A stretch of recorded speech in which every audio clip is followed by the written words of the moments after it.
예, 오늘은 하이델베르크 신조 110문입니다. 지난 시간에 109문에서 7계명에서 하나님은 오직 가는과 같은 추악한 죄들만을 금하신 것입니까? 라고 하는 후속 질문이에요. 제 8계명입니다. 자, 우선 본문부터 보실까요? 고린도전서 5장 9절 이해합니다. 내가 너희에게 쓴 편지에 음행하는 자들을 사귀지 말라 하였거니와, 이 말은 이 세상에 음행하는 자들이나 탐하는 자들이나 속여 빼앗는 자들이나 우상 숭배를 하는 자들을 도무지 사귀지 말라 하는 것이 아니니, 만일 그리하려면 너희가 세상 밖으로 나가야 할 것이라. 이제 내가 너희에게 쓴 것은 만일 어떤 형제라 일컫는 자가 음행하거나 탐욕을 부리거나 우상 숭배를 하거나 모욕하거나 술 취하거나 속여 빼앗거든 사귀지도 말고 그런 자와는 함께 먹지도 말라 함이라. 예. 어차피 세상은 저주받은 사람들하고 공존하기 때문에 세상 사람들을 사귀지 말라 하는 것이 아니라 우리들한테 이렇게 어떤 형제라 일컫는 자입니다. 형제라 일컫는 자. 성도라고 자처하면서 음행을 하고 탐욕을 부리고 우상 숭배를 하려고 모욕을 갖다 하고 음행을 하고 술 취하고 속여 빼앗기도 하고 이런 자들은 사귀지도 말고 이런 자들하고는 함께 먹지도 말라 하는 이야기예요. 먹지 말라는 이야기는 오늘 성찬에 참여하지 말라고 하는 그런 그 이야기도 합니다. 자, 그러면 제110문 제8계명에서 하나님이 금하시는 것은 무엇입니까? 하나님께서는 단지 법이 처벌하는 도둑질과 강도짓만을 금한 것이 아닙니다. 하나님께 도둑질은 강제로 하거나 합법적인 허울을 가지고 이웃의 물건을 빼앗기 위한 모든 악한 계획과 음모들을 포함합니다. 여기에는 부정확한 저울의 무게, 크기와 양, 부정한 판매, 미조, 폭리, 그리고 하나님께서 금지하신 모든 악한 수단을 포함합니다. 또한 하나님께서는 모든 탐욕과 자신의 은사들을 무분별하게 낭비하는 것을 금하십니다. 분량만큼만 생각하라고 그랬죠. 그래서 야고보서의 5장 1절 이하는 이럽니다. 들으라 부한 자들아, 너희에게 임할 고생으로 말미암아 울고 통곡하라. 너희 재물은 썩었고 너희 옷은 좀 먹었으며 너희 금과 은은 녹이 슬었으니 이 녹이 너희에게 증거가 되며 불같이 너희 살을 먹으리라. 너희가 말세에 재물을 쌓았도다. 보라, 너희 밭에서 추수한 품꾼에게 주지 아니한 삭시, 소리 지르며 그 추수한 자의 우는 소리가 만군의 주의 귀에 들렸느니라.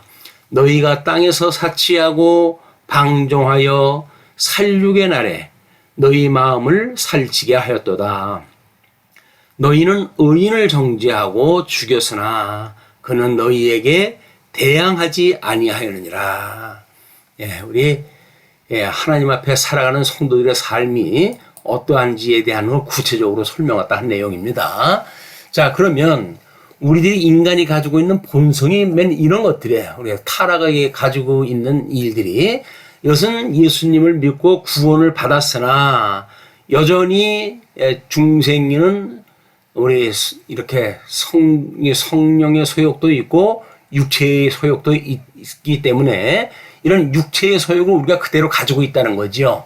이런 거를 우리 택한 백성들, 성도라고 하는 사람들은 이걸 금하라고 하는 그 이야기입니다. 그렇기 때문에 율법이라고 하는 그 이야기가 우리가 믿음으로 구원을 받았지 행위로 구원을 받았느냐라고 하는 내용하고는 별개의 문제예요. 율법은 선하고 거룩한 거기 때문에 그렇습니다. 이건 하나님의 뜻이에요. 이 하나님의 뜻이 세례 요한의 물 세례와 십자가의 죽으심에 대한 이야기였고 십자가의 도에 대한 이야기였기 때문에 우리는 끊임없이 성도의 삶을 살아가면서도 우리가 어떻게 구원을 받았는지, 우리 물세례라든지 뭐 이런 성례에 해당되어지는 거 아닙니까? 그럼 성례라고 하는 것이 끊임없이 우리가 떡을 나누는 데에 부족함이 없는가라고 하는 걸 상기해야 된다는 이야기예요.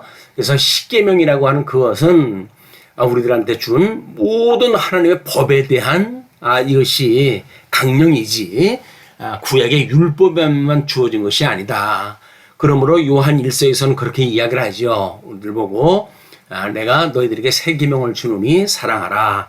그러나 이 새 계명은 이제 새로운 것이 아니라 이미 옛 계명에 해당되어진 것이다. 이렇게 이야기를 해요. 그러면은 구약 성경의 이런 십계명에 대한 이런 그 계명은 하나님의 사랑과 이웃 사랑이라고 하는 대신 계명과 대인 계명이 있는가 하면 정죄 기능과 사죄 기능이 있는 것이기 때문에 이건 복음의 그런 그 몽학 선생으로 모든 유형이 같은 겁니다. 자, 그러면 이렇게 정리를 다 하지요. 하늘에 계신 우리 아버지여 이름이 거룩히 여김을 받으시오며 나라가 임하시오며 이건 우리가 창조 사역에 해당된 거라고 그랬어요. 그리고 뜻이 하늘에서 이루어진 것 같이 땅에서도 이루어지이다. 이것을 우리가 섭리 사역이라고 이야기를 했는데 여기서 말하는 행위 언약과 은혜 언약이라고 하는 그 이야기는 구약 성경에서는 모형적인 방법으로 주어졌고 실체적으로 신약 성경에 오면 예수 그리스도께서 이걸 이루셨으니 그런 그 이야기예요. 그래서 오늘 우리에게 일용할 양식을 주셨고 우리가 믿음은 뭐라 그랬어요? 복음에는 이제 우리가 그 로마서에서 이야기하는 것처럼 복음에는 하나님의 의가 나타나서 믿음으로 믿음에 이르게 하나니 오직 의인은 믿음으로 말미암아 살리라 한 것 같다 이렇게 이야기를 했잖아요. 그러니까는 구약을 믿는 믿음으로부터 신약 성경에서 통해진 하나님의 십자가의 도를 믿는 그 믿음에 이르기까지 여기에 이르게 한다는 겁니다. 그래서 구약 성경 무용론을 이야기한다든지 이렇게 하게 되면 그건 성경적인 설명이 아닌 거예요. 그리고 우리가 우리의 죄 지은 자를 사하여 준 것 같이 우리 죄를 사하여 주시옵고 이건 우리가 수차 이야기를 하지만 우리 인재론 그리고 기독론 그리고 구원론 이런 그 신학적인 사상이 함축되어져 있는 내용이라고 이렇게 말씀을 드렸어요.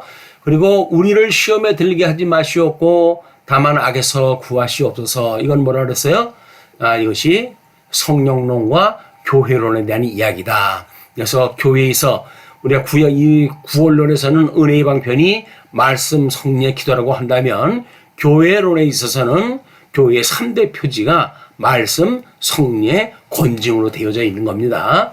자, 이런 하나님의 말씀으로 우리가 이제 학습이 되어지게 되면 이런 세계관, 성도로서의 세계관이 굳게 되어져서 끊임없이 인생의 본분을 우리가 배우고 익히는 이런 과정을 우리가 살게 되어지는 겁니다. 이제 하나님을 경외하고 그의 명령들을 지키는 일이기 때문에 우리는 끊임없이 요한계시록에서 말하는 것처럼 나라와 권세와 영광이 아버지께 영원히 있사옵나이다 아멘이라고 하는 찬양을 배우는 일이에요. 하나님의 이 계시의 섭리를 통해서 하나님의 영광을 배우고 익혀서 영원토록 그 하나님을 우리가 경외하고 그분만으로 즐거워하는 것이 인생의 본분이다. 그러면 우리 구약 성경의 남은 자와 신약 성경의 이기는 자, 이건 끊임없이 우리가 이기는 자에게 하나님께서 복을 주시는 일이기 때문에 잘 기억을 하셨으면 좋겠어요. 자, 그러면 우리 기도로 마치겠습니다.